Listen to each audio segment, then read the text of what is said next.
तो चलो प्यारे विद्यार्थियों, अपन बिना टाइम खराब किए आज का वीडियो शुरू करते हैं। ठीक है, तो आप इधर ध्यान दीजिए। कल के वीडियो में मैंने आपको यहाँ तक करवा दिया था। कल के वीडियो में इन दोनों में मैंने आपको एक मुख्य डिफरेंस, मुख्य अंतर बताया था कि घन और घनाभ में मुख्य अंतर क्या होता है। तो देखिए, ये तो अपना है घनाभ है, जिसको वो क्या बोलते हैं, क्यूबॉइड बोलते हैं। और ये वाला अपना घनाभ है और ये वाला क्या है, घन है।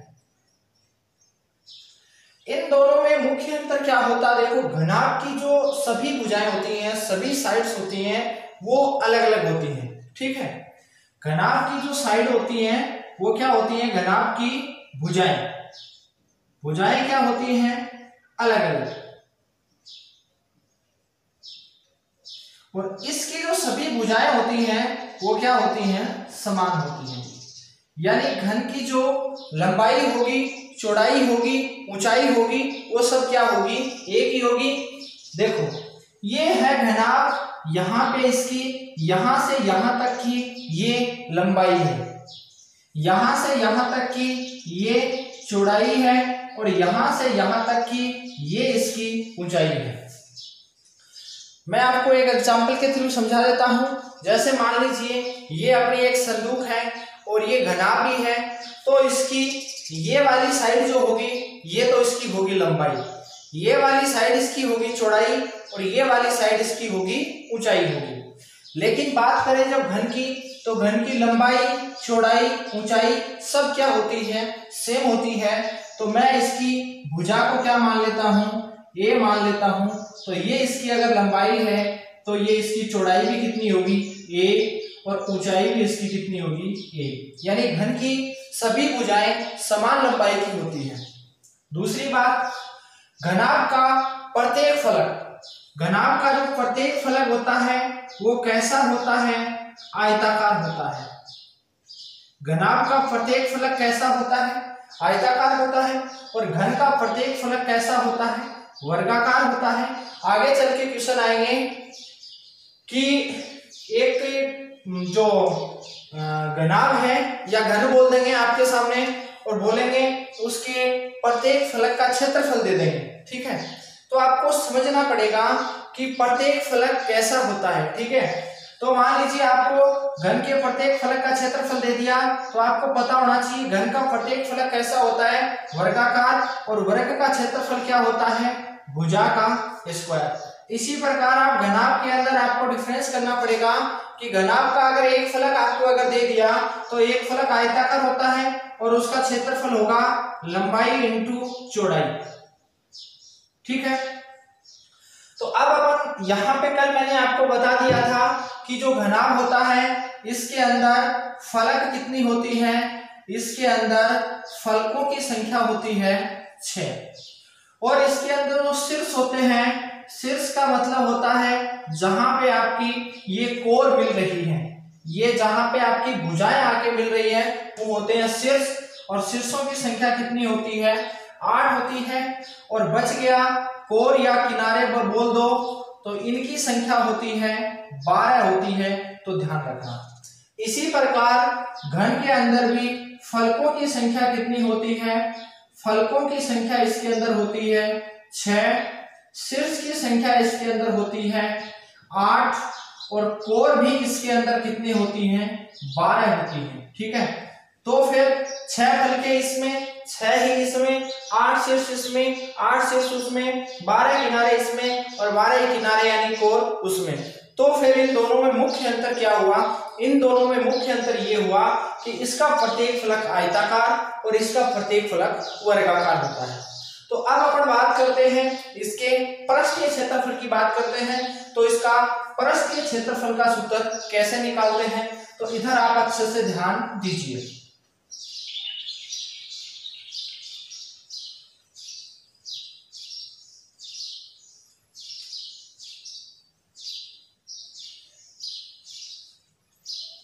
घनाभ का पृष्ठीय क्षेत्रफल,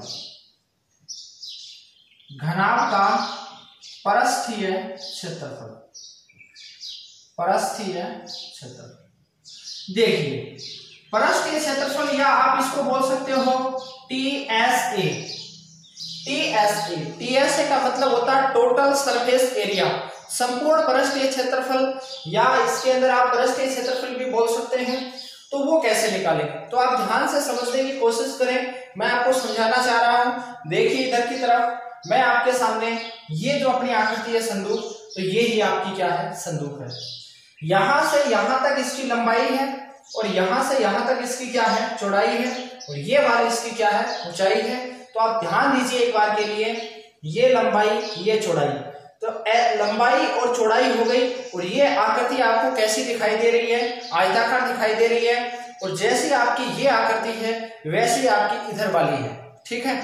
तो उसी प्रकार इसके अंदर भी दो फलकें, जिसके अंदर लंबाई है और चौड़ाई है, एक फलक इधर है और एक फलक इसके पीछे की तरफ है, वो मैं आपको अच्छे से समझा चुका हूं। ये वाली फलक और ये वाली फलक, इन दोनों फलकों का क्षेत्रफल आपका क्या होगा, समान होगा। तो अगर इन दोनों फलकों का मैं क्षेत्रफल निकालना चाहूं तो क्षेत्रफल अपन को पता है ये आयताकार है, और आयत का क्षेत्रफल क्या होता है, लंबाई गुणा चौड़ाई, लेकिन ये फलकें कितनी हैं, 2, इसीलिए मैंने इसको किससे गुणा कर दिया, 2 से। आगे चिन्ह किसका, प्लस का। अब आप देखिए दो फलकें ऐसी हैं, इसके अंदर तो लंबाई और क्या आया, चौड़ाई आया, लेकिन दो फलकें ऐसी, इधर वाली फलक और इधर वाली फलक, जिसके अंदर ये वाली थी, ये वाली क्या थी अपनी इस घनाभ की, घनाभ के लिए चौड़ाई थी, और ये वाली क्या थी, ऊंचाई थी। लेकिन इस फलक के लिए ये तो लंबाई हो गई और ये क्या हो गई, चौड़ाई। तो देखिए ये वाली फलक की बात कर रहा हूं मैं आपके सामने, इधर की तरफ मैं इसको ऐसे ऐसे कर देता हूं।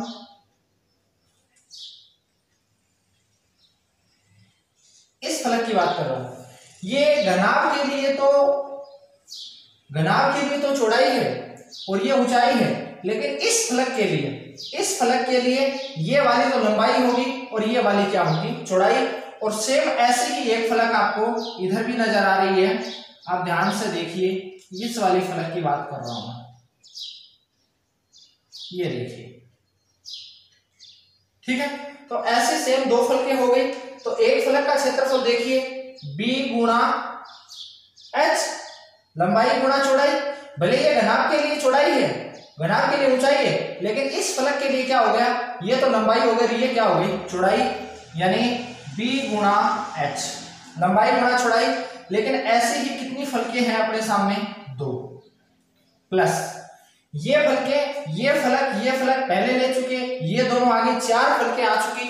अब अपने पास कितनी फलकें और बच गई, 2 फलकें और बच गई, जिसके अंदर देखो क्या क्या आएगा, कौन कौन सी फलक बच गई, यहां से ये देखो, ये वाली फलक बच गई। तो इसके अंदर ये वाली जो है, ये वाली तो लंबाई है और ये वाली क्या, घनाभ के लिए ऊंचाई है, ठीक है। समझा देता हूं आपको। यहां से पहले अपन ने ये फलक ली थी, इसके लिए ये लंबाई ये चौड़ाई, बाद में अपन ने ये फलक ली थी, इसके लिए ये तो क्या थी, घनाभ की चौड़ाई b, और ये क्या थी, h। अब मैं बात कर रहा हूं इस फलक की और इस फलक की। तो इस फलक के लिए ये तो घनाभ की थी लंबाई और ये घनाभ की क्या थी, ऊंचाई, ठीक है। तो इस फलक की, लास्ट वाली फलक की बात कर रहा हूं, तो इसकी लंबाई तो क्या हो जाएगी, l, और इसकी चौड़ाई क्या हो जाएगी, h। और ऐसे ही अपने पास कितनी फलकें हैं, एक इधर और एक इधर, कितनी फलकें हैं, 2 फलकें हैं। अब आप इन सभी को क्या कर दीजिए, जोड़ दीजिए। तो देखो 2 सबसे कॉमन निकल रहा है, तो 2 इंटू ये तो बच गया लंबाई गुणा चौड़ाई, प्लस ये बच गया चौड़ाई b गुणा h ऊंचाई, प्लस ये बच गया लंबाई गुणा ऊंचाई। तो मैं आपके सामने हिंदी में भी लिख देता हूं, 2 इंटू लंबाई गुणा चौड़ाई प्लस चौड़ाई गुणा ऊंचाई प्लस ऊंचाई गुणा लंबाई। ये देखिए ध्यान से, ये आपके सामने हो चुका है घनाभ के संपूर्ण पृष्ठीय क्षेत्रफल हो चुका है, ठीक है, टोटल पूरे का।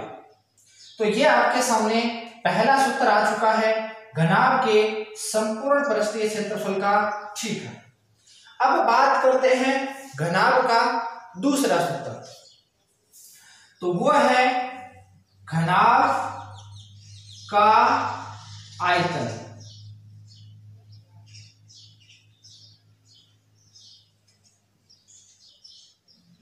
तो किसी भी चीज का आपको आयतन निकालने के लिए उसकी लंबाई, चौड़ाई और ऊंचाई तीनों की आपको क्या कर देनी है, आपस में गुणा कर देनी है, L गुणा B गुणा H, यानी लंबाई गुणा चौड़ाई गुणा ऊंचाई।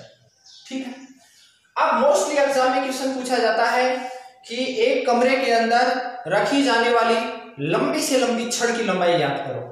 तो कमरा भी अपना घनाभाकार ही होता है, आप उसके अंदर काउंट कर लेना, एक सामने वाली दीवार, एक ये पीछे वाली 2, एक नीचे वाला आंगन 3, एक ऊपर वाली छत 4, एक इधर वाली दीवार 5 और एक इधर वाली 6। इसके अंदर भी 6 ही फलके हैं। इसके अंदर आप कोर गिन लेना, आपको कोर या किनारे 12 मिलेंगे और शीर्ष आपको 8 मिलेंगे।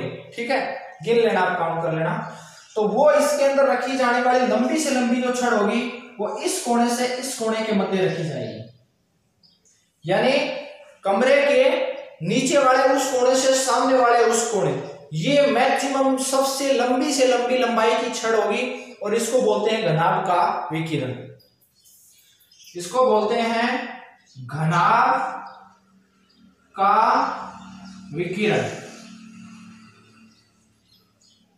Diagonal of A cuboid. तो घनाभ के विकिरण का सूत्र होता है √L² + B² + H²। समझ गए होंगे आप।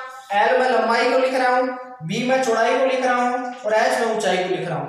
अब अगर ये तीनों सूत्र आपको आते हैं तो आप घन के सूत्र आसानी से बना दोगे। तो देखो घन के सूत्र अपने कैसे बनाएंगे। अब मेरे को पता है या आपको ही पता है कि घन के अंदर लंबाई भी हुई, चौड़ाई भी हुई और ऊंचाई भी हुई, यानी लंबाई, चौड़ाई और ऊंचाई तीनों क्या होती हैं, बराबर। और ये अपन ने किसके बराबर मान ली है, a के बराबर।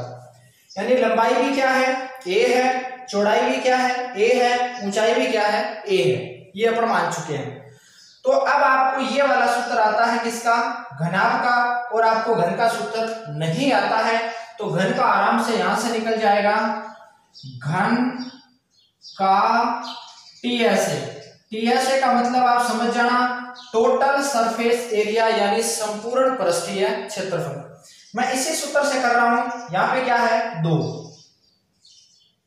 इंटू लंबाई है, लेकिन यहां तो लंबाई किसके बराबर है, a के बराबर है, गुणा चौड़ाई है b है, यहां b किसके बराबर है, a के। आगे चिन्ह किसका, प्लस का, b है लेकिन यहां तो b किसके बराबर है, a के। h है लेकिन यहां तो h किसके बराबर है, a के, प्लस l है, यहां तो l किसके बराबर है, a के, गुणा h है तो s यहां किसके बराबर है, a के। तो ये देखिए यहां से आपके सामने क्या बन गया, 2 इंटू a गुणा a क्या होता है, a² प्लस a गुणा a क्या होता है, a² प्लस a गुणा a क्या होता है, a²। एक बार, 2 बार, 3 बार, तो a² कितनी बार आ गया, 3 बार। 2 गुणा 3 बार क्या आ गया, a², तो 3 दूनी क्या हो गया, 6 गुणा a²। और आपने एक इसको माना था, भुजा को माना था, तो आप यहां पे लिख सकते हैं 6 गुणा भुजा का स्क्वायर। ये आपका घन का संपूर्ण पृष्ठीय क्षेत्रफल का सूत्र यहीं से निकल के आता है। दूसरा अपन बात करते हैं घन का आयतन, वॉल्यूम ऑफ ए क्यूब। अपन को घनाभ का पता है, घन का पता नहीं है। घनाभ के आयतन का सूत्र क्या होता है, लंबाई गुणा चौड़ाई गुणा ऊंचाई। लेकिन यहां लंबाई का मान क्या है, a, चौड़ाई का मान भी कितना है, a, और ऊंचाई का मान भी कितना है, a। तो a कितनी बार आ गया, 3 बार, a की क्यूब। a आपने किसको माना है, भुजा को, तो यहां से आप लिख सकते हैं भुजा की क्यूब। ये किसका सूत्र आ गया, घन के आयतन का सूत्र आ गया, ध्यान रखें। अगला देखिए, अगला मैं यहां पे कर देता हूं, यहां पे लिख रहा हूं, थोड़ी सी जगह अपने पास में, तो यहीं पे कर देता हूं। अगला इधर घनाभ के विकिरण का सूत्र आपके पास, ठीक है। और आपको घन के विकिरण का सूत्र निकालना है। कोई दिक्कत नहीं है, यहां से अपन घन के विकिरण का सूत्र निकाल रहे हैं एल स्क्वायर, लेकिन यहाँ तो एल की जगह क्या है, ए है, तो क्या कर दो ए स्क्वायर। बी है तो यहाँ तो बी की जगह क्या है ए, तो प्लस कितना ए स्क्वायर। यहाँ एच स्क्वायर है लेकिन यहाँ तो एच की जगह क्या है ए है, तो क्या कर दिया ए स्क्वायर।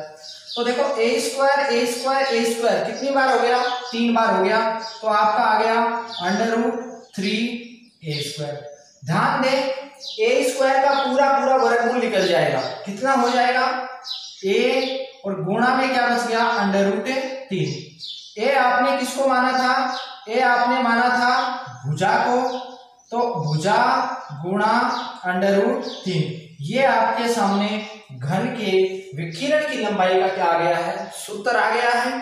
तो आप अच्छे से इनको तैयार कर लें, इधर पहले घनाभ के देखें फिर घन के देखें, और घन और घनाभ के अंदर जितनी भी छोटी छोटी चीजें हैं वो आप कंप्लीट रूप से तैयार कर लें। कल अपन आगे बेलन, शंकु, गोला उनके ऊपर चलेंगे और फिर इनके ऊपर अपने ट्यूशन करना शुरू करेंगे। यदि आप अपने चैनल पे नए हैं तो अपने चैनल को सब्सक्राइब जरूर करें और अपने दोस्तों को ज्यादा से ज्यादा शेयर करें। तो आज के लिए इतना ही काफी है। Thank you.